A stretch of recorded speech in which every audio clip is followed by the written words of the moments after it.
प्रिय विद्यार्थियों, ई क्लास में एक बार पुनः आपका स्वागत है। बीए तृतीय वर्ष के आधुनिक काव्य प्रथम पेपर में हम अनवरत रूप से मैथिली शरण गुप्त जी को पढ़ रहे थे। उसमें उनका यशोधरा खंड काव्य से कुछ गीत यहाँ दिए हुए थे।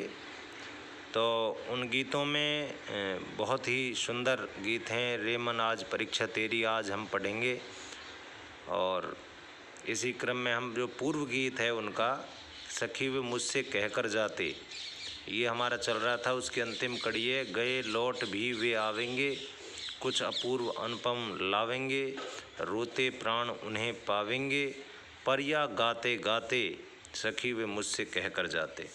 यहाँ पर यशोधरा अपनी सखी से ये अपने मन की अभिलाषा, अपने मन की चिंता व्यक्त करती है, अपना दुख, अपनी पीड़ा व्यक्त करती है कि मेरे पति यद्यपि आध्यात्मिक उन्नति के लिए और सिद्धि प्राप्त करने के लिए वन को गए हैं, तपस्या करने के लिए गए, लेकिन एक नारी सहचरी होने के नाते, मैं उनकी पत्नी होने के नाते मुझसे वो यदि कह कर जाते तो निश्चित रूप से मैं उन्हें बन जाने से नहीं रोकती और उन्हें जाने देती। तो गए लौट भी वे आवेंगे। अब वो अपने मन को समझाती हुई सखी से कहती हैं, गए हैं यद्यपि, लेकिन वो निश्चित रूप से लौट कर भी आएंगे, ये निश्चय है। कुछ अपूर्व अनुपम लावेंगे। कुछ यहाँ पर अपूर्व और अनुपम कहा है कि तपस्या से जो मोक्ष प्राप्ति का मार्ग है, निर्वाण प्राप्ति है, वो निश्चित रूप से सिद्धियों को प्राप्त करके, निर्वाण को प्राप्त करके, कैवल्य को प्राप्त करके, अनुपम जिसकी उपमा नहीं दी जा सकती, अपूर्व जो पहले कभी प्राप्त नहीं किया, ऐसे अद्वितीय और अनुपम वस्तु निर्वाण या कैवल्य की प्राप्ति करके वो निश्चित रूप से संसार के कल्याण के लिए वो मार्ग लाएंगे। रोते प्राण उन्हें पावेंगे, और हमारे यहाँ जो मेरे प्राण हैं वो उन्हें रोते हुए मिलेंगे, बिलखते हुए मिलेंगे। पर यह गाते गाते, लेकिन ये चीज़ गाते गाते मिलेंगे क्या कि सखी वो मुझसे कह के जाते। तो ये अभिलाषा निश्चित रूप से मेरे रहेगी कि वो मुझसे कह कर नहीं गए, यहीं ये व्यंजना की गई है। बहुत ही सुंदर गीत हमने अब तक पढ़ा। तो अब आगे का गीत जो है हम पढ़ेंगे। आगे का गीत हम स्क्रीन पर देख सकते हैं। गीत है, रे मन आज परीक्षा तेरी, विनती करती हूँ मैं तुझसे बात न बिगड़े मेरी, अब तक जो तेरा निग्रह था बस अभाव के कारण वह था। रे मन आज परीक्षा तेरी जो गीत है, यहाँ ये यशोधरा ही कह रही है। बुद्ध जो गौतम हैं वो निर्वाण प्राप्ति के बाद आ गए हैं, और वो पूरा नगर उनके पास मिलने के लिए जाता है। जब वो कैवल्य प्राप्त करके, मोक्ष जो है ज्ञान प्राप्त करके जब कपिल वस्तु आते हैं, लेकिन यशोधरा यहाँ दो बात रखती है कि हे मेरे मन, आज तेरी परीक्षा है, क्योंकि वो ही मुझे छोड़कर गए थे, इसलिए वे ही मेरे पास आएंगे, मैं उनके पास नहीं जाऊंगी। विनती करती हूँ मैं तुझसे बात न बिगड़े मेरी। यहाँ अपनी बात नहीं बिगड़ने की यशोधरा इसलिए कहती है कि हे मन, तुझे किसी भी कीमत पर समझना होगा, क्योंकि इसमें मेरे सम्मान और मेरे स्वाभिमान का प्रश्न है। यहाँ स्वाभिमान और सम्मान दोनों ही नारी अस्मिता का बोध कराते हैं। तो इस गीत में यही बात कही है कि बात न बिगड़े मेरी बात नहीं बिगड़नी चाहिए, और मैं निश्चित रूप से उनके पास नहीं जाऊंगी।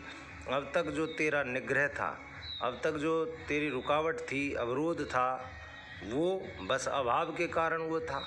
वो तो अभाव के कारण था, यानी कि वो यहाँ नहीं थे, इसलिए तो रुका हुआ था। जो मन की जो चंचलता है वो हर मनुष्य की होती है। तो अब तक जो मन रुका हुआ था वो तो इसलिए रुका हुआ था रे मेरे मन, कि उस समय यहाँ वो बुद्ध थे नहीं, गौतम आए नहीं थे। अब वो आ गए, तो अब असली परीक्षा तो तेरी अभी है। तो मन की परीक्षा में दो चीज़ें आई हैं कि मेरा स्वाभिमान और मेरा सम्मान बचा रहे, इसलिए मैं वहाँ नहीं जाऊँगी, वो स्वयं ही मेरे पास क्यों नहीं आ जाते। ये बात यहाँ पर निकल कर आई है, और आगे का जो इसका क्रम है वो हम देखते हैं। लोभ न था जब लाभ न यह था, सुन अब स्वागत भेरी, रे मन आज परीक्षा तेरी। जब सिद्धार्थ गौतम बुद्ध यहाँ से चले गए थे, मैं अकेली थी उस समय, न तो उनके दर्शनों का मिलन का कोई लोभ यानी लालच ही था, और न ही तब उनकी तपस्या जन्य जो सिद्धियाँ हैं उनसे प्राप्त करने की कोई लाभ की ही अभिलाषा थी। तो उस समय तो हे मेरे मन, तू बिना लालच और लाभ की किसी तरह की प्राप्ति को नहीं देखकर रुका हुआ था। अब तो स्वागत की भेरियां बज रही हैं और गौतम का बहुत ही अच्छा कपिलवस्तु में स्वागत हो रहा है। तो उस स्वागत को सुन कर के तू विचलित मत हो जाना। इसलिए हे मन, आज तेरी परीक्षा है और मेरे स्वाभिमान और सम्मान की रक्षा करने की आज तुझ पर आबनी है। इसलिए इस प्रण को तू भली भांति निभाना, और उनके पास तुझे अब नहीं जाना है, क्योंकि वही मुझे छोड़कर गए थे, मैं उनको छोड़कर नहीं गई। आगे वो कहती हैं कि दो पग आगे ही वह धन है, अवलंबित जिस पर जीवन है, पर क्या पथ पाता ये जन है, मैं हूँ और अंधेरी, रे मन आज परीक्षा तेरी। दो पग आगे ही वह धन है, और वह धन यहाँ पर गौतम को, सिद्धार्थ को कहा है कि वो धन जो है वो जिसके लालच और लोभ आज तक तुझे नहीं था, वो धन, वो मेरी पति रूपी संपदा जो कैवल्य और निर्वाण मोक्ष का ज्ञान करने के बाद जो आए हैं, वो धन यहीं है, दो पग आगे ही हैं, यानी नज़दीक ही आगे, जिस पर मेरा जीवन आश्रित है। अवलंबित का अर्थ है आश्रित है, जिस पर जीवन, ऐसे मेरे पति आ गए हैं। पर क्या पथ पाता यह जन है, यह जन का अर्थ यहाँ यशोधरा से लिया जाएगा, क्योंकि अब वो पत्नी नहीं रही हैं, वो एक सामान्य जन की तरह अपने को मानती हैं कि ये जन क्या उसका रास्ता अब पा सकता है, यानी बुद्ध से मिलने का जो मार्ग है उसको क्या ये यशोधरा ढूंढ पाएगी। यहाँ ये प्रश्नवाचक लगा हुआ है, प्रश्न चिन्ह है यशोधरा पर। मैं हूँ और अंधेरी, मैं तो विशेष अंधेरी में हूँ, यानी किंकर्तव्य विमूढ़ हूँ, कि जब वो मुझे छोड़कर ही गए तो उन्हें आना चाहिए मेरे पास। तो यहाँ यशोधरा अपने को अंधेरी में मानती हैं कि मैं उनके पास नहीं जा सकती किसी भी सूरत में, क्योंकि उनके पास जाने का मार्ग मुझे दिखाई नहीं देता है। सर्वथा वो मार्ग अंधेरा है, अंधकार युक्त है, अर्थात उसका निर्णय, उनसे मिलने के मार्ग का निर्णय मैं नहीं कर पाऊंगी। इसलिए हे मन, आज तेरी परीक्षा है। और आगे, यदि वे चल आए हैं इतना, तो दो पद उनको है कितना, क्या भारी वह मुझको जितना, पीठ उन्होंने फेरी, रे मन आज परीक्षा तेरी।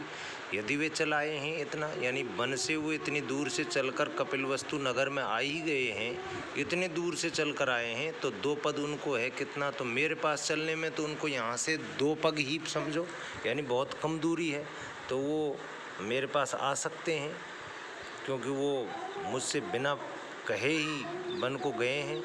तो वो जब यहाँ इतनी दूर चल कर आ सकते हैं, कपिलवस्तु नगर में आ ही गए, तो वो दो पग और मिलकर आ सकते हैं मेरे पास, और आ सकते हैं दो पग चल करके।